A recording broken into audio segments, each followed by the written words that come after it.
महामहिम राष्ट्रपति जी के अभिभाषण पर जो अभिनंदन प्रस्ताव रखा है उस पर मेरे विचार व्यक्त करना चाहता हूँ। महामहिम राष्ट्रपति जी ने कहा कि भारत की सभ्यता और संस्कृति नीतियों पर सार्थक संवाद होना चाहिए। अब जब मैं पढ़ रहा था तो मुझे लगा नीतियाँ सही हैं या नहीं है, सार्थक संवाद हो रहा है कि नहीं हो रहा है, इसके ऊपर हम आत्मपरीक्षण करें तो लगेगा कि सभ्यता आज इतनी नीचे गिरावट हुई। कल महाराष्ट्र में एक विधायक ने पुलिस थाने में जाकर दूसरे उनके पार्टी के दूसरे आदमी पर गोली चलाई। ये हमारी संस्कृति का हनन हो रहा है। संस्कृति की बात करें, सभ्यता की बात करें तो मणिपुर में जो कुछ हुआ वो देश के लिए कलंकित करने वाली बात हुई है और आज भी मणिपुर शांत नहीं है। इसका उनके वक्तव्य में कहीं परामर्श नहीं हुआ, उसका मैं खेद प्रकट करता हूं। उन्होंने कहा कि भारत 5G की तरफ जा रहा है। मुझे दुख हो रहा है कि 2014 में जब आए, हम तो गठबंधन से आए हुए हैं, उस वक्त 2G 3G स्कैम की बहुत बड़ी बात होती रहती थी, लेकिन उसके बाद में आज जिनके ऊपर इल्जाम लगे वो सभी चुनकर आए, उसका क्या हुआ पता नहीं, सब भ्रम पैदा करना। और आज क्या हुआ है, भारत संचार निगम, महानगर टेलीफोन निगम ध्वस्त हुआ। 10 वर्ष में हमारी सरकार उन दो कंपनियों को उभर कर आगे लेके नहीं आई। ये हमारी असफलता है। सर, किसानों के बारे में भी आपने कहा, किसानों के कानून की बात याद होगी आपको। वो किसानों के कानून आदरणीय प्रधानमंत्री जी को देश की क्षमा मांगकर वापस लेने पड़े। न भूलना, उसमें 700 किसानों की मृत्यु हुई। कौन जिम्मेदार था इसके लिए, ये भी सोचने की बात है। फिर आइए नारी शक्ति आरक्षण, उसके नारी शक्ति वंदन।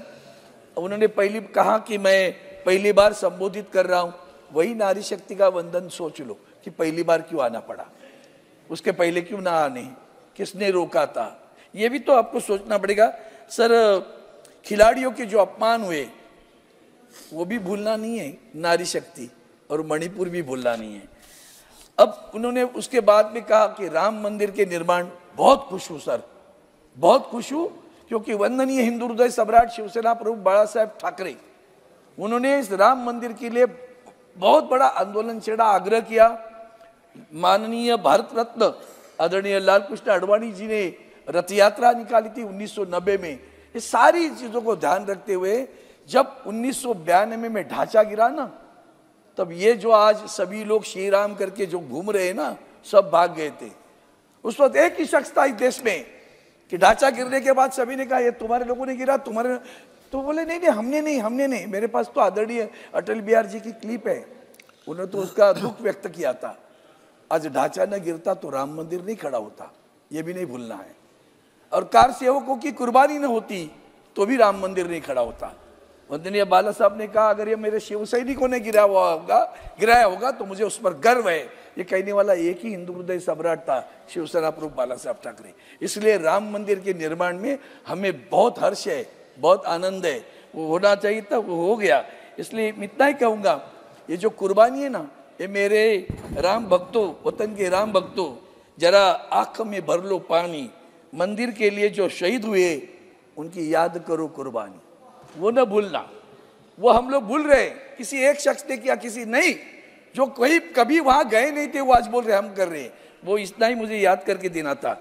सर, हम उनमें से हैं जिनके लिए राम लल्ला प्यार है, कुछ लोगों के लिए राम लल्ला व्यापार है।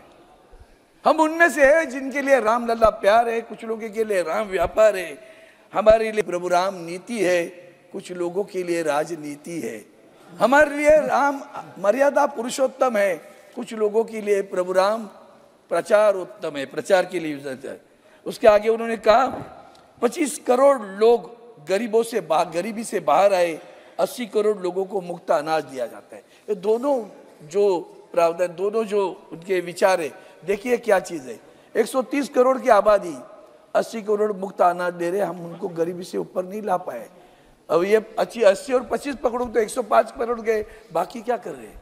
तो ये मेरा आपसे सवाल है। आपने स्टार्टअप की बात करी, पे टाइम का क्या हुआ?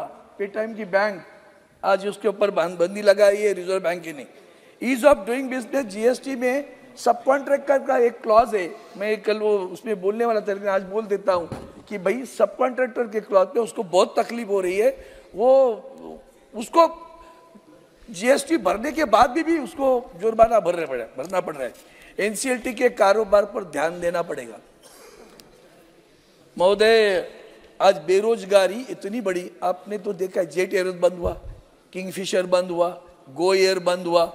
आपको पता है एनसीएलटी में लोगों का देय रकम 70 लाख तक गई। एनसीएलटी कहती 23,500 ले लो और पीछे ले लो, और हमारी बैंक हाँ कहती है। हमने लड़ा, सुप्रीम कोर्ट तक गए, अभी उनको पीएफ का पैसा अभी तक दिया नहीं, लेकिन सुप्रीम कोर्ट ने उसके ऊपर न्याय दिया। आपको पता है सर, एक कंपनी, जिस कंपनी घाटे में गई, अपने लाडले एक उद्योगपति के छोटे भाई की कंपनी है, कितना घाटा हुआ सर?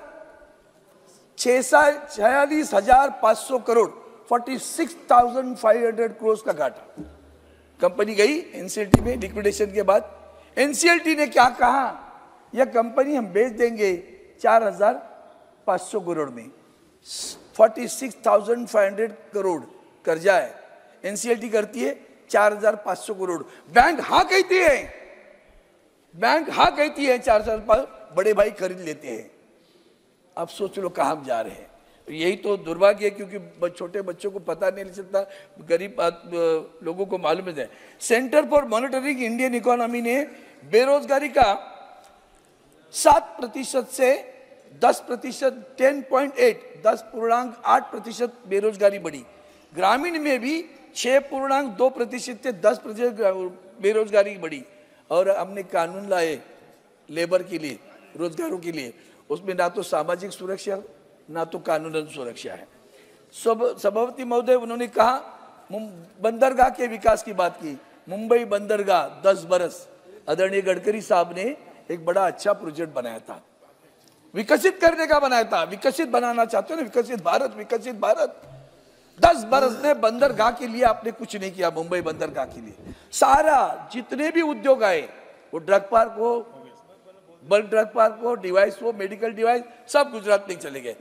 गुजरात में लेके हमें कुछ नहीं है। बाबा साहेब अम्बेडकर जी के बारे में भी उन्होंने कहा कि हम 5 तालुकों को पंचतीर्थ बना रहे, संविधान की सुरक्षा कर, वो ज्यादा अच्छा रहेगा।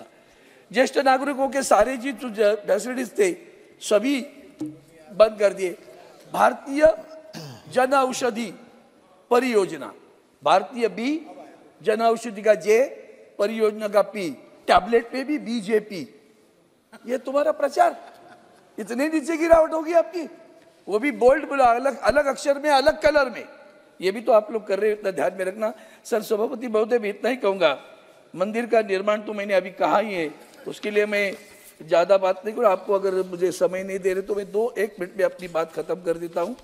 एक और भी बात है, कृषि बारे में जो आपने किया है, निर्यात के बारे में, एक्सपोर्ट के बारे में आप करते नहीं हो। उसमें देखो प्याज के भाव, किसान बेचारा आज भी परेशान है, आज भी किसान आत्महत्या कर रहा है, उसको भाव नहीं मिल रहा है। एमएसपी की बात मत करिए, झूठ हो रहा है। इसके लिए मैं आपसे आखिरी, आपने कहा तो उन्होंने फिर दोबारा रामलल्ला की बात की उनके भाषण में, तो मुझे इतना ही कहना है कि आखिर फिर दोबारा रामलल्ला की आपने बात की है, तो वही एक भजन बताता हूँ।